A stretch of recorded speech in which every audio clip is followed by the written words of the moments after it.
Bonjour à tous et bienvenue chez vous sur le VPL Record d'Agir Autrement. J'espère que vous allez bien et si vous êtes là pour la première fois, je vous souhaite la bienvenue. Surtout abonnez, partagez et likez. Aujourd'hui, nous allons parler, ou plus précisément, faire la différence entre la jalousie et l'envie. Est-ce la même chose? Non. La jalousie se définit, mes amis, comme la peur de perdre quelque chose, par exemple, un ami, une opportunité. C'est aussi un sentiment sur ce que l'on procède ou que l'on envisage de procéder et on ne voulait pas la perdre. On voit que la jalousie peut se présenter sous plusieurs formes. Par exemple, c'est la difficulté de partager la joie et d'un ami qui a obtenu quelque chose, qui a escompté. C'est-à-dire, la personne a obtenu quelque chose, c'est ton ami, mais tu n'es pas content pour cette personne. Alors qu'entre guillemets, c'est ton ami.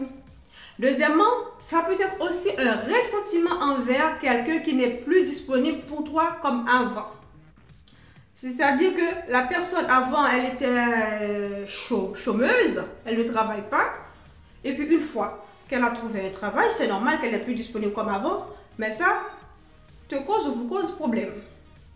C'est aussi une interpellation négative envers une personne ou quelque chose qui vient se mettre comme un obstacle sur ce que tu veux obtenir. Par exemple, tu avais un ami que tu as l'habitude de promener, d'aller dîner, sortir, etc.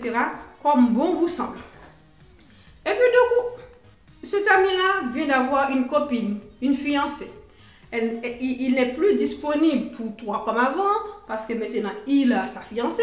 Donc, tu peux avoir des idées négatives sur la nouvelle personne, sur sa fiancée. Tu n'aimes pas sa fiancée alors que la fiancée ne t'a rien fait, mais plus qu'elle vienne se mettre au milieu de toi et de ton ami là, donc tu n'aimes pas la fiancée, entre guillemets. C'est aussi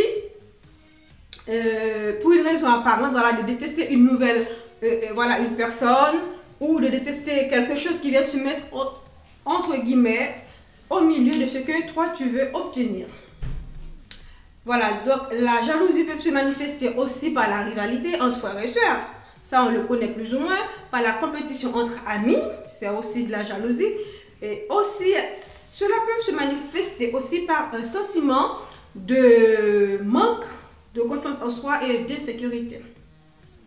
Tandis que, mes amis, l'envie, c'est plutôt une émotion causée par le désir de quelque chose que quelqu'un possède.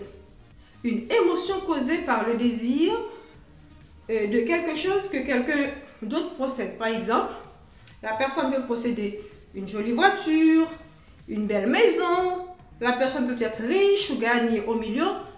Tu te demandes pourquoi je ne suis pas à la place de cette personne. Et aussi, l'envie aussi, ça peut te mettre en colère. Pourquoi lui, pourquoi pas moi?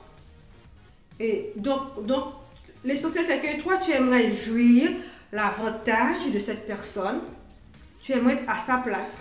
C'est aussi, par rapport, la personne peut être belle, le talent, c'est le succès, c'est l'influence, c'est le statut social de cette personne que toi, tu aimerais avoir. Donc, tu peux te mettre en colère, tu peux avoir envie d'être à la place de cette personne. Tu peux envier cette personne-là. Pourquoi lui, pourquoi pas moi? Donc, la jalousie et l'envie, ce sont des choses négatives pour votre développement parce que cela va vous frustrer, aussi cela va vous donner un sentiment d'infériorité face à cette personne-là, face à cette situation.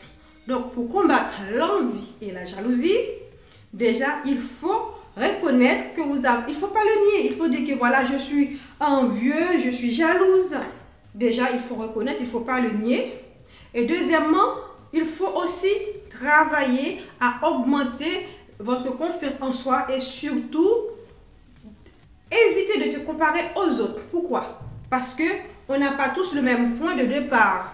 Si par exemple ton ami a acheté une voiture, tu ne sais pas depuis combien de temps qu'il a commencé à économiser pour acheter cette voiture. Et puis une fois que toi tu as vu la voiture, tu as envie d'avoir cette même voiture là. Mais non.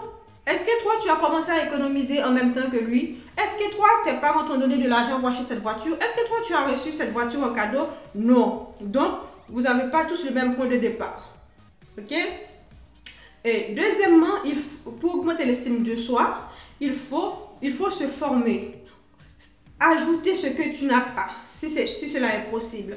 Et heureusement maintenant avec beaucoup de formations, beaucoup de coachs qu'on a, on peut augmenter ce qu'on n'a pas très facilement. Même si tu travailles, tu n'as pas le temps, tu prends des formations en ligne pour savoir comment s'habiller dans telle circonstance, comment parler dans telle circonstance, comment travailler à augmenter mes capacités, mes talents. Parce qu'en fait, il faut savoir que les talents ne suffisent pas.